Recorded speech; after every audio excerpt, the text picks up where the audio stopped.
My name is Buxton. I am a senior project manager, technically right now serving as a Scrum Master for the state of the Commonwealth of Massachusetts under Last Call Media. So I'm working on a really cool product called My MassGov Portal. I'm really excited about it, and I hope to get to talk about it some here or somewhere adjacent to here in the future. We just integrated some cool stuff with Drupal CMS. But today that's not what we're here to chat about. How's this volume for everyone? Is this not too much, not too little? Okay, great. So I want to focus on the key word of what I'm talking about today is the word leverage. This is not about leaning on, this is not about over-dependency on, but this is about leveraging large language models for real human connection. How can we optimize or maximize what's out and available to us that is largely still free, right? Largely, you can still use these tools for free. Obviously, freemium, then there's paid versions, but how do we leverage what's available to us for actually improving our lives, not just in the workplace, but also in our very, very human relationships? The key question that I wanted to answer when I was exploring this topic is, can AI, specifically LLMs, make me a better human? And if it can make me a better human, how? And then is there anything in that tool set that I can pass on that other folks might be able to leverage as well? People are freaking out about AI. That's just true. And I don't just mean in our space of knowledge workers, right, which I take issue with. You need knowledge to do all work. But they're, in our spaces, right, and in our daily lives, people are talking about AI constantly. But also it started to trickle into my friend groups that are, gardeners and plumbers, and the unknown of it feels very heavy. It feels very scary. We know here, and at places that we are often frequenting, of the folks wearing lanyards in this room, that AI, on a professional level, specifically LLMs, has the capability or the ability to make our lives easier in certain ways. But what about for our personal lives? It's not talked about as much, right? Are there ways that it can actually improve our human relationships, our friendships, my marriage? Can it save me money on therapy? Is another sub-question that I wanted to explore here. And at the end of the day, just like holistically and somehow still ethically improve me as a human. Before I begin, I want to just do a couple disclaimers. One is anything AI generated in this presentation will be explicitly labeled as such in advance. I firmly take the stance that AI, and we'll repeat this throughout, cannot replace human connection, not in terms of the way we're defining human connection in today's world. So I might be a little repetitive on that, but I also feel very inclined to say that there are environmental impacts that we need to keep naming. I think there's power in naming that there are environmental impacts of using these tools.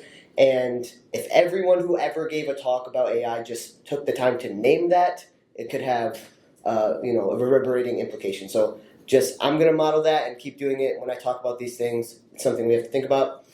Also, I want to talk about the fact that these tools have the potential to, and already are in many ways, creating more equitable and inclusive spaces. But we need to be intentional about the how of it. So there's a ton of potential there, and I'm excited by the fact that they are largely still free. So there's a lot of different ways to leverage it. I want to start with a story. And so as a Scrum Master on my current project, I sometimes have to mediate conflicts between developers who are very senior, very skilled, and don't always see eye to eye on different procedural things. So if you're a member of my team and you're hearing this sometime in the future, just know that I'm sharing this story from a place of love, and we got to a great understanding. But our procedures around PRs, there was some disagreement. What does it look like? And there was a sticky on the retro board that was a lot more of a call out than a call in, if you will. And I was like, this is something we should take offline and talk about, because it has implications for our team working agreement, because it was more of like a personal call out. So let's have the conversation. There was certainly tension in the room, and going into it, I knew I was going to need to be very emotionally resourced to mediate this conversation and facilitate it, and also that from a technical perspective, I was going to be in over my head. I don't pretend to be a highly technical PM. I know enough to do what I'm supposed to do and keep the team healthy. I'm not going to try and get involved where I don't belong. But that means, like, in these conversations, how do you effectively facilitate? I took the time to just talk it out.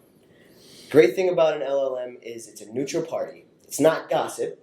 It's a judgment-free place to just get solid on my stance and get to a place where I'm emotionally resourced enough and can truly effectively mediate and facilitate, because I've gotten all of my own kind of human emotional inclinations sorted out. I know where I stand, and can leave that aside.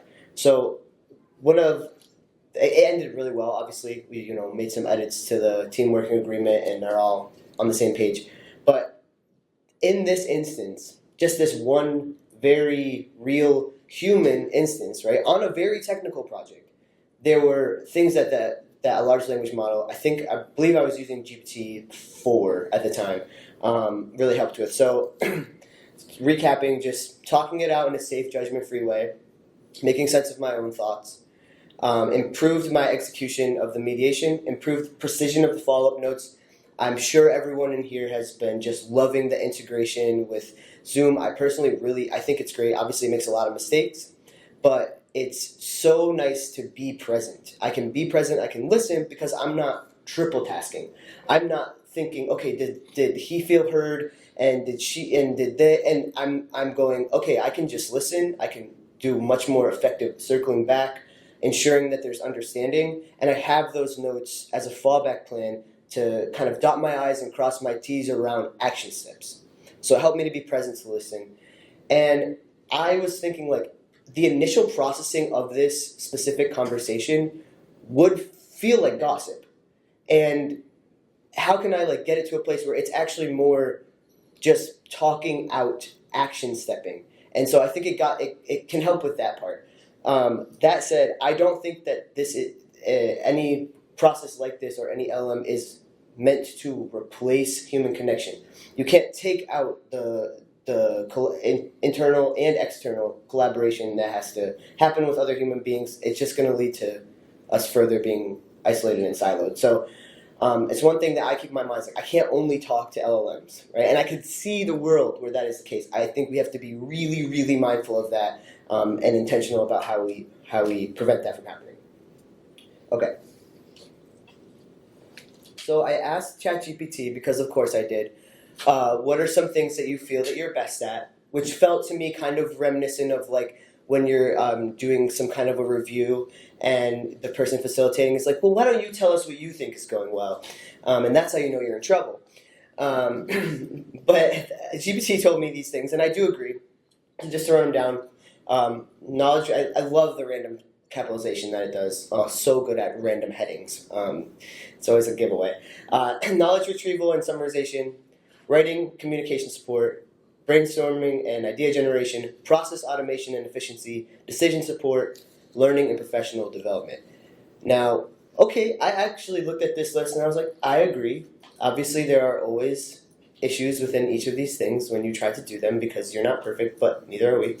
And what I came to and keep coming back to is this, like, relief of cognitive load that it has for us, right? So the way that LLMs are managing some of our most annoying day-to-day tasks, like automating those menial rote things that just are just annoying, it's lessening that cognitive load for us and allowing us to have the mental resources for deeper understanding, deeper reflection, and then I think most importantly, something that I can't wait to have studied more, is the impact on our emotional resourcefulness. So can we be more centered and present and be better listeners and better teammates, better family members even, just by having these tasks automated in our workday?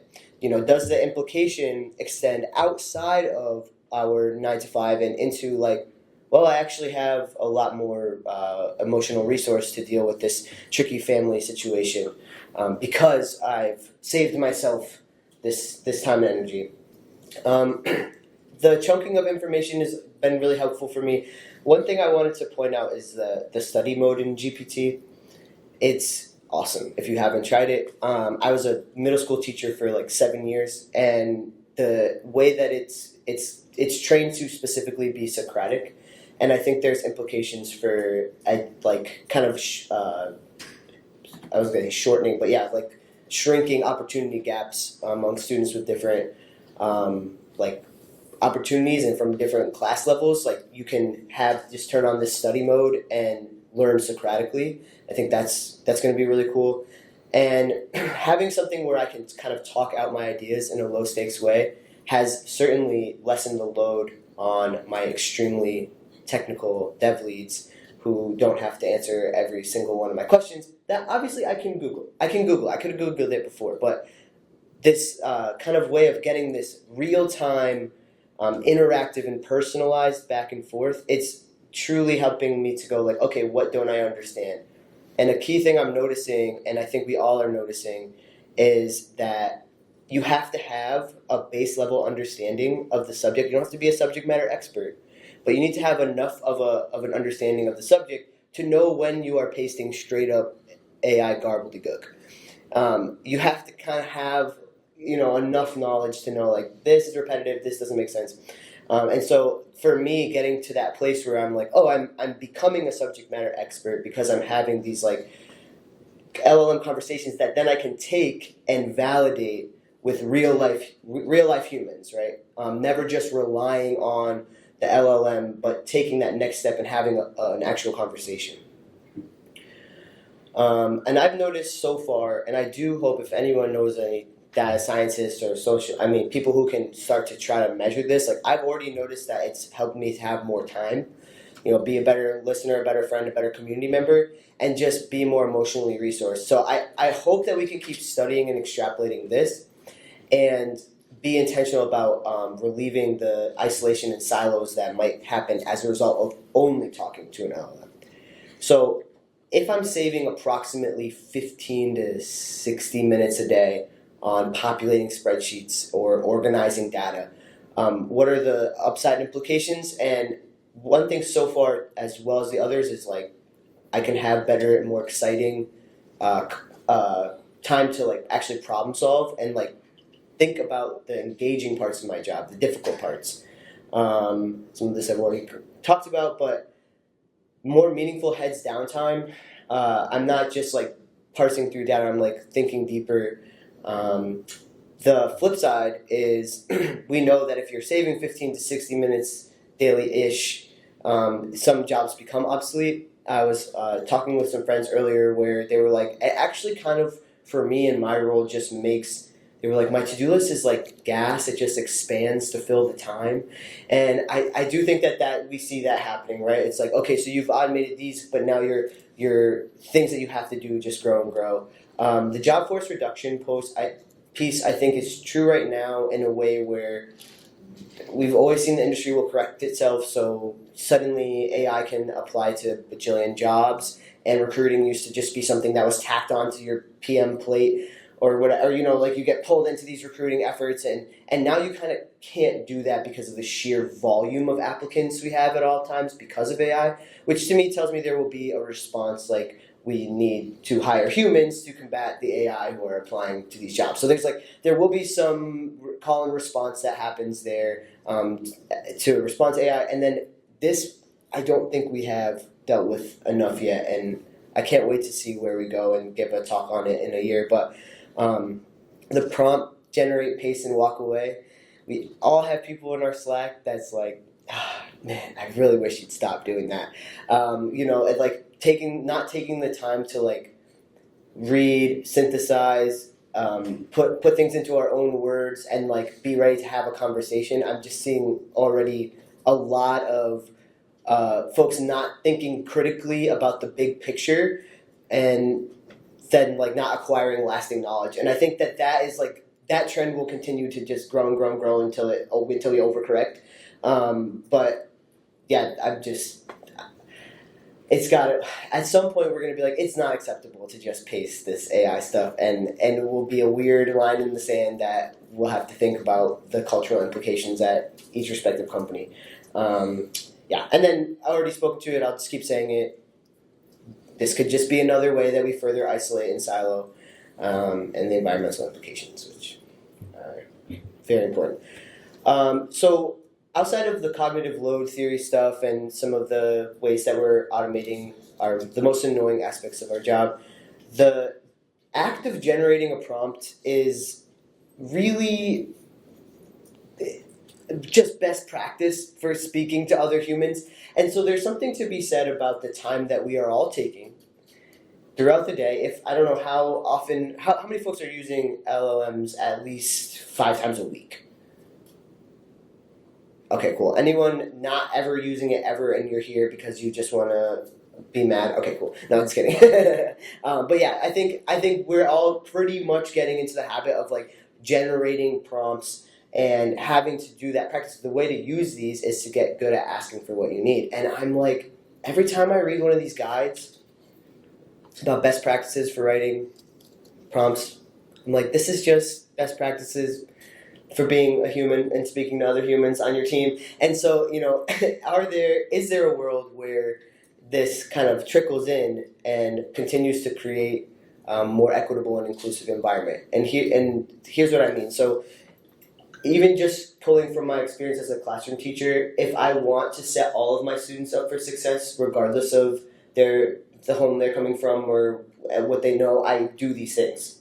I mean, this is, and if you are a leader of your team and you are a leader of anything at all, or just on a team and need different results, you do these things and you will get what you need, right? So if you're explicit about tone and style, if you've defined your expectations clearly, clear specifications for your behavioral you want for GPT-5 or your children, right? Planning before execution is one of the things that they're now recommending you put into your prompt for the new version of GPT, the GPT-5. They ask, like, can you take extra time to think? Is a thing that we're now prompted, which is hilarious to me. But plan before execution is another thing folks are recommending to put into your prompt. They're also saying if you put something like post-action review, like you're asking the GPT to double check its work. And then they're like, yeah, so this current model and many of the current models, they really struggle with conflicting instructions. It's like saying, I think that these things are like, if we took the time to step back and when we were speaking to each other, and then the act of doing this every day, it's got to have long-term implications for our ability to speak. And check out Pietro's guide. It's one of many that I use for this. This is from that guide, and I read this and I was like, this is just what being good at my job would be. Before responding, please decompose the request into core components, identify any ambiguities that need clarification, create a structured approach to address each component, validate your understanding before proceeding. I mean, if we all had all the time in the day and we did this each time, we would just absolutely crush at our jobs. But I think it's worth thinking about. The act of writing prompts is perhaps helping us to be better at humaning and communicating with each other. In general, the dogma with these things seems to be the more clearly you structure your prompts, the better results you're going to get. So I've been thinking about mirror neurons, which are just inherently very controversial, hard to study. But if they are a thing, or if truly in someone who firmly believes in a growth mindset, then you can do anything with neuroplasticity and have it become part of who you are just by doing it every day. But if we were to incorporate these kinds of things, we're generating these prompts every day. I mean, it's no different than a formula like Rosenberg's nonviolent communication and active listening. So these are frameworks well before Gemini existed. I was like, how do I get better at listening and speaking? And I was like reading these books and practicing these things, and I would have sentence stems up on the walls in classrooms, and we're trying to teach students to to respond to each other in this way, and K-12 and at the college level, and then a lot of companies are coming out with guidelines for when we're taking stack, like what are some of the things we can say to help keep the conversation equitable and inclusive. And so I just feel like in this way, having this thing that we're constantly practicing has long-term implications. I'm excited to see where else it go. And I did want to. We just took an extra class on this at Last Call Media, and the book kind of was a little bit life-changing when I first read it, and then having it in a classroom setting within a professional environment, I was like, okay, LLMs are just really good at doing this, right? And it's true. Like, they have a framework. They don't ever have to step back and recalibrate and say, like, oh, I'm too emotional to respond. But we do. So we have to practice, and we have to incorporate these things, hard code them into who we are. All right.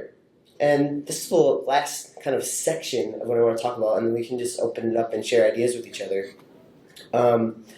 It's something I've been calling a human retro. And so I'm like, is there a way that we could use what's available to us to, like, kind of supplement therapy? At first I was like, could it replace therapeutic practices? And then I don't know if anyone's been following, there's this current TikTok trend that I heard about. Listen, but there's this woman named Kendra who's having a real hard time, and she has two therapists. One of them is Claude, and one of them is ChatGPT, and it's not going well.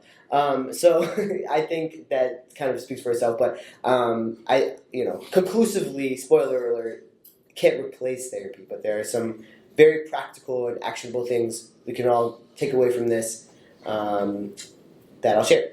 Okay. This is also kind of a look at the evolution of Gemini, because this is from March of 2024, and it was so much more text heavy and like couched in niceties back then. The tone is like completely shifted, and yes, you can choose different models, and yes, you can like customize your tone and stuff. So all of the things that I'll be sharing are just the base kind of a default tone. And so I was like, can you analyze my personality? And it was immediately like, for sure. And then gave me these questions to answer. And I was like, I'll play the game. This is the point of what I'm trying to do here, is see how far I can take this and what it could help me with. And so I really wrote the answers to these as much as I felt comfortable doing. And it, did the thing, very couched in these pleasantries and these niceties, and then gave me a very long and wordy list of my traits and tendencies, and a very long and wordy list of my possible areas of focus. It was a very fun, interesting exercise. I think give it a shot. Why not? But then the next step that it took was asking if it wanted me to generate some mantras to help me grow and change based on my possible areas of focus. And so that was interesting, because I was like, okay, yeah, like highlighting my areas of focus and going like, how would I change this, right? Like, how would, based on the LLM's assessment of what I need to work on, what could I do, and could it help me get there? And so one of the things that it asked was like, well, you could meditate on these mantras.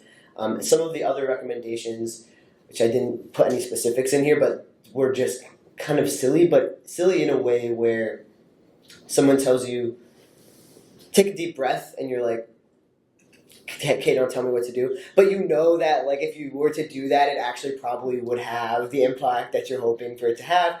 I think that in these instances, it was similar to therapeutic advice in that way, where I'm like, yeah, I could do that. It probably would have a positive impact.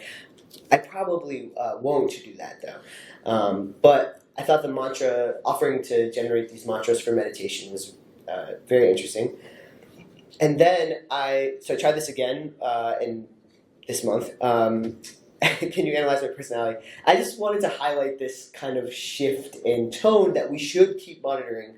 It also has implications for things like like code switching and like kind of like what the source of truth is for like how to speak in professional settings that I want to keep my finger on the pulse of, because as these kind of as the tone on the default model shifts, we have to think about what that implies and what message it's sending. So it literally said this, basically no, but it said, I'm unable to analyze your personality. As an AI, I do not have access to, right? So it gave me this like much more kind of like, I would say like litigation proof response. And I was like, okay, well, what would you need me to know to analyze my personality? Because it didn't have this issue a year ago. And its response, unlike this very friendly, actionable, kind of fun list of things, it was essentially, if I were to analyze your personality, here are some of the things I might do. If I were, I'm not going to do it. But if I were, wink, wink, nudge, nudge. And then these were, it was a much more academic approach rather than like a narrative, self-reporting. It's like, hey, seek outside resources. So I'm sharing that because it's deeply interesting to me, and I think it's like opens the door for like there could have been there's like a reason that this shift is happening, and I found it interesting. It might be lately off topic, but so I didn't, obviously this is not very actionable, so I didn't go down this path. But what I did do is I took that initial chunk of text that I wrote for Gemini's questions in March of 2024, and I pasted that same info into the new GPT-5 model this month, and it did a great job. I'm not gonna lie to you guys. Kind of immediately, without all I said is, "Can you analyze my personality?" and pasted that same chunk of text, and it did beyond just the two categories. It gave me like core traits, strengths, growth edges, which is a very weird way to say areas of improvement, but I was like, growth edges, all right, we'll use that.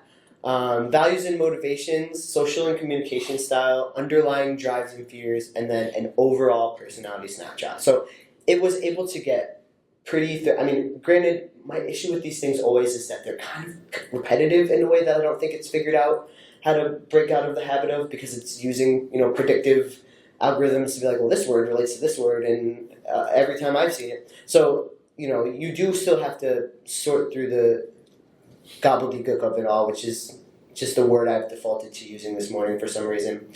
But it also said, it gave me some follow-up prompts. So again, we're just exploring like what is it going to give me by default, and what would I have to push it? Like, are there implications for a future where someone could use this to supplement a therapeutic approach that they're taking? And so the first thing it offered is, it offered me a fun but accurate version of the profile that basically would be like social media and work life friendly. And I was like, okay, interesting. And I said, sure, go for it. And it did. And I won't bore you with what it came up with. But then the next step was it offered to make me a tagline. And there's something there about turning all human beings into brands that I want to think about the social implications of long term. I do fear for my niece and nephew in that way.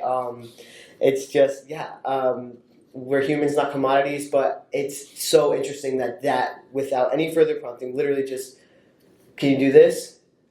Yeah, do you want me to do this next step? Okay, yeah, do you want me to do this next step? It's very, it feels like branding and marketing. And I was like, okay, are these taglines going to be helpful for me in any way? And, they're kind of cool. I took a couple out because I was like, interesting. If I wanted to sell my soul for money or whatever, sure, whatever. But what are, like, is this helpful? Is this helpful for a human to do this? And kind of what I decided is, you're not exactly an objective source, right? You're self-reporting. But it is a very interesting bird's eye view for self-actualizing, and you don't have to bother or burden any of your loved ones or pay anyone to do it. So, there's something there, right? Perhaps.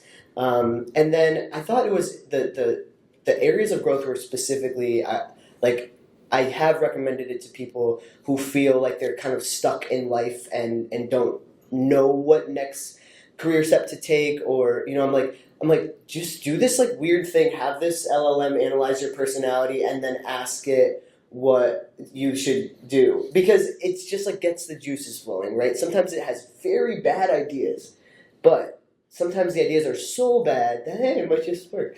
So that's interesting. I did another takeaway is I thought the mantras were actually very thought provoking, and they did make their way into my morning pages. Shout out Julia Cameron's Artist Way if you've never done it. It's super get the creative juices flowing. That was pretty cool, and the fact that it kind of offered that up without me needing to. I would have never have thought of that. Never would have asked for that.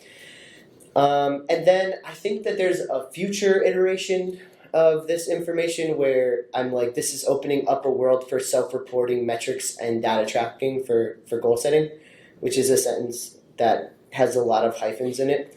But there's a world where we can start to think and set smarter goals, more easier, basically. So relieving ourselves of the cognitive load with the aim of self-improvement.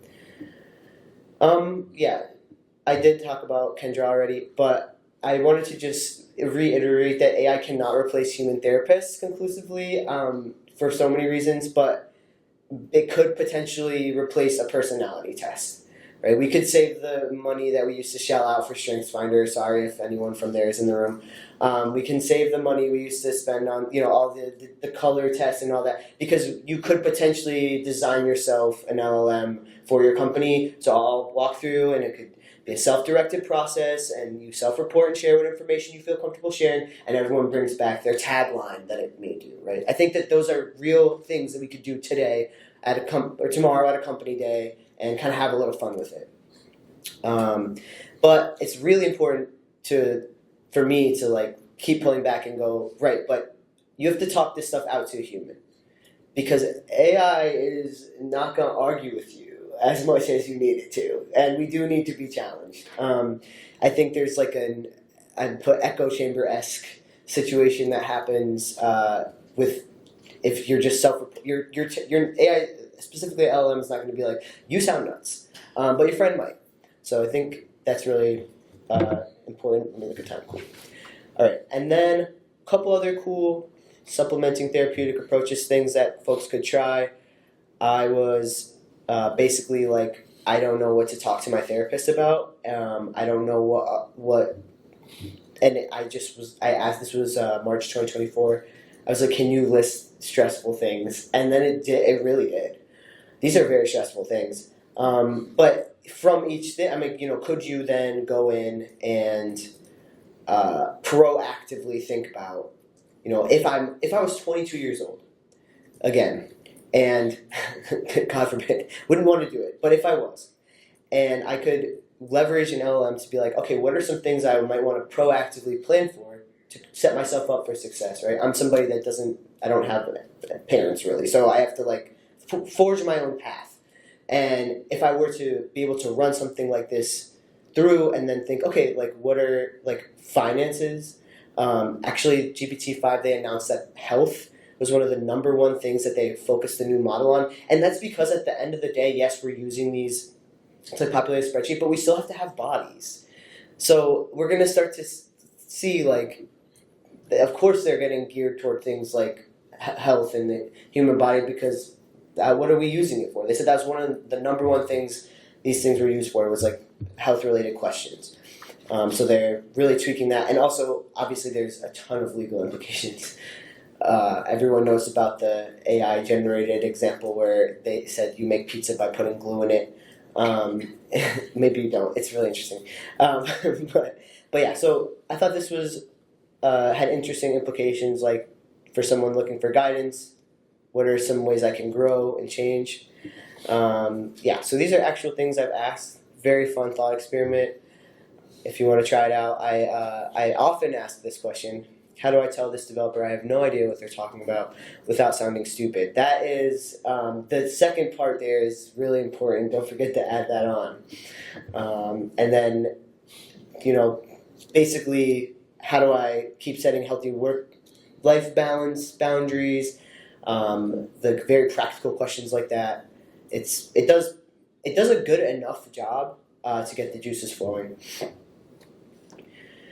Other things I've used LLMs for, truthfully, and I don't think that there's shame in this. I think it is one of the interesting things is we don't speak about it openly. Everyone knows that everyone's using it.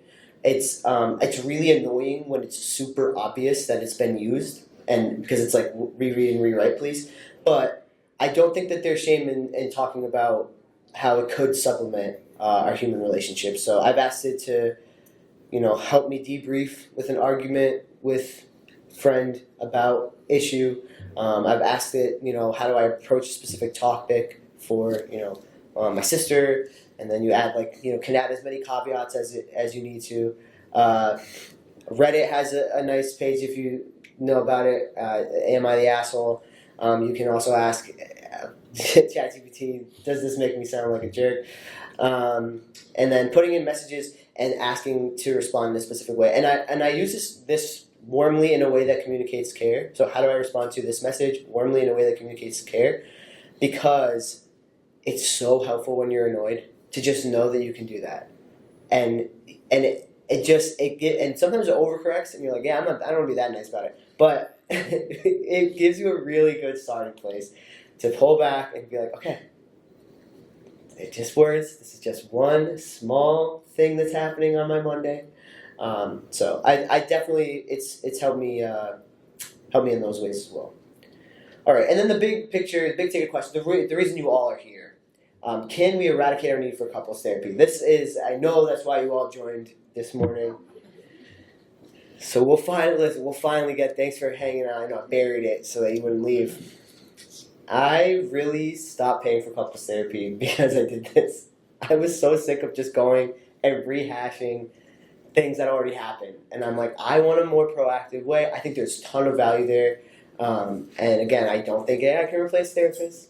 I do think that it can help. So I asked Gemini for 2024, can you give me a list of contentious topics for a marriage? And it did, and they're pretty good. And we got a notebook, and we wrote all these topics down, and just said, we're going to each pick 2 or 3 things from this topic, from this list, every week that we want to talk about. And oftentimes they end up being the same things because, it's like, okay, well, we had a financial argument this week, so we'll check back in about that. But just having a list of topics, picking 2 or 3 you want to check in on every week. Never would have thought of that without LLMs. So shout out. It's like $150 a session, you guys.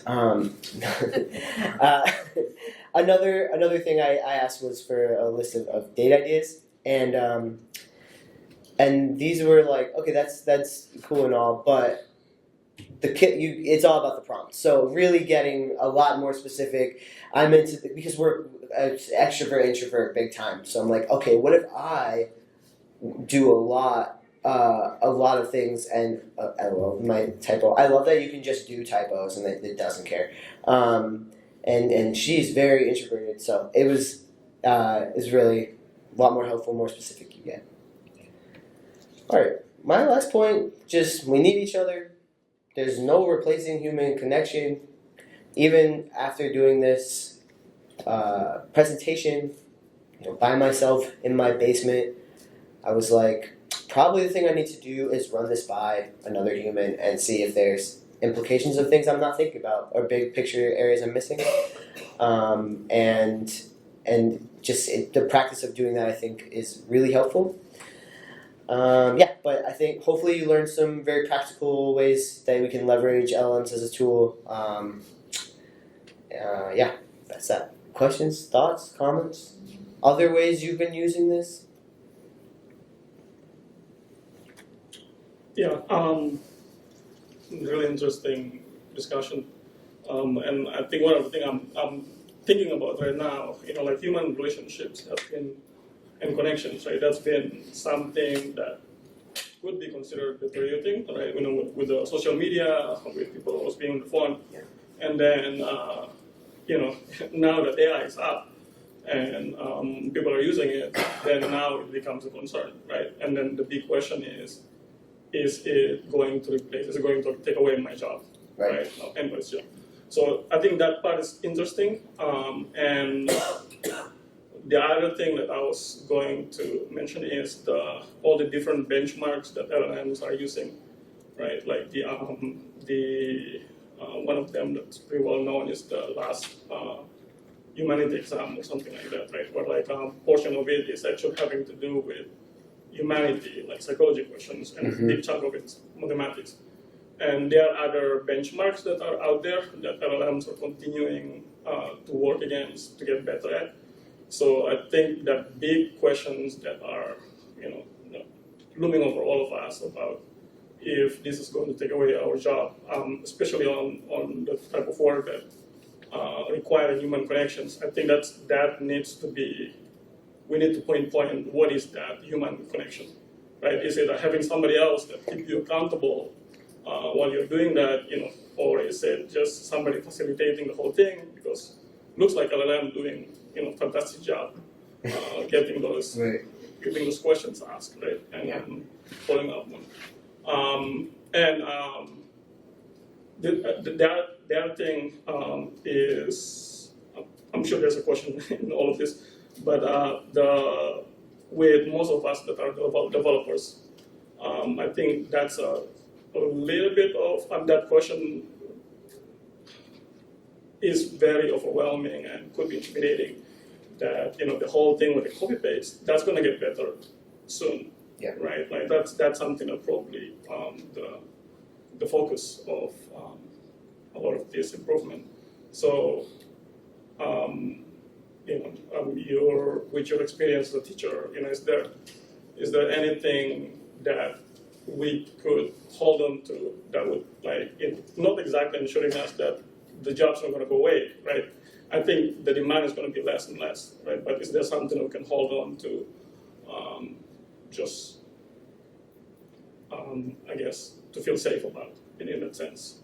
Yeah, I'm really hoping that this push, this is me personally not speaking on behalf of anyone, but I hope that this, all of the advancements in these tools take away, it used to annoy me so bad that I would have to teach facts and memorization because that's not thinking, right? So if we can push more toward a world of synthesis, a world of critical thinking, a world of problem solving, and specifically with social emotional learning, we are not taking the time to do it in the day-to-day. And not just in the classroom, also in our jobs. Those things get deprioritized. And so can this, the implications, right? If used correctly, can it create more space for social emotional well-being? Can it create more space for deep thinking and deep problem solving? And I think that, yes, it has to. Already, my job is more engaging just because I don't have to just spend time doing, menial tasks. I'm I have to, think big picture and long term. And so trickling into, the education system to speak to the question, if we move away from, memorize this formula and into, can you actually apply this and think outside of the box about what the implications of this formula are? I think academically it makes you a better student because that's something you can apply across what's the word? Not mediums, disciplines. So I don't know if does that make sense? Some, yeah. It's scary time for young ones. I know. Starting the middle of all of this. Well, and with the internet too, there's a historical record of everything, and one of the things that is really tough is it's a lot less restorative when any emotional reaction that you have, there's a record of. And so you can be held accountable for something that you said when you were just being a human. And obviously accountability is really important and we should grow and change. And also it creates an environment where it's a lot harder to be restorative because people can keep, pinpointing back to a time when you erred. And to err is to be human. So, how do we break out of there's a record of what happened? And it's I had just stubbed my toe and all my vulnerability factors were sky high. So I don't know how we're gonna. That is the social media stuff and what I think is probably doing to kids' brains. really hope we figure out a way to protect them from themselves. And us too. I mean, I know so many people that have stopped using Instagram just because they can't deal with the death throwing anymore.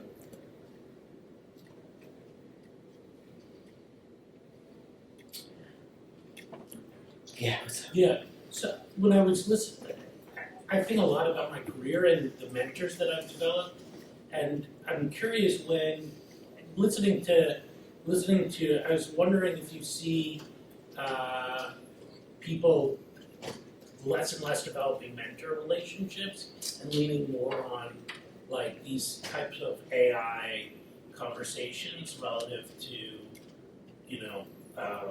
working out problems or even just seeking guidance along their career paths. Yeah, What's your thought about that?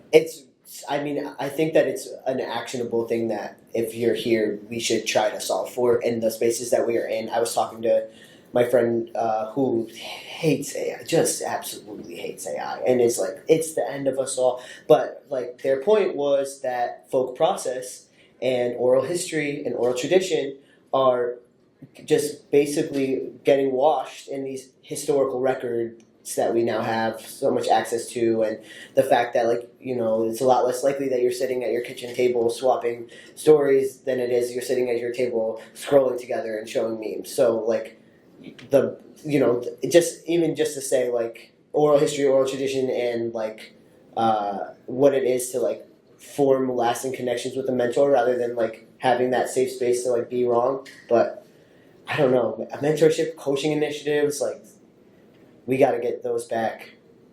Like, that needs to trend. We got to get that trending. The stock needs to go up on that. So I have two questions, both not related to each other. But the first one is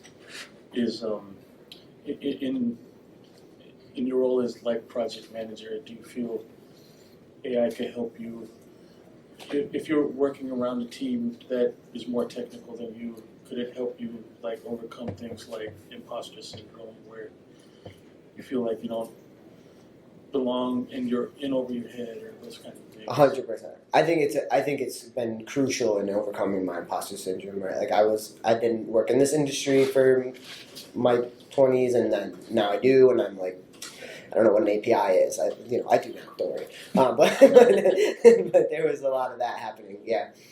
And then the second question is, so in all the prompts that you've entered, did you experience like AI hallucinations along the way? And if so, Yeah. What was that like, and how did you work through that? The AI hallucinations, I think they're so important. I don't think that we should code out the hallucinations. I want to be clear about that. I think if they stop hallucinating, then we might start really believing these things. So they have to be wrong a little bit. But yeah, definitely in terms of like, what are you talking about? I wanted to just, because we're almost at time, just throw up a list of other people to check out. I got to meet Joy. It was super sick. She's great, and there's a ton of work being done here. One of the first resources that like really got me interested in this is it's called Black Box. It's like a Guardian mini-series podcast, and they talk to a lot of different people who are thinking about this full time on there, and so you could branch out from that and jump in. And there's a podcast called the AI Daily Brief.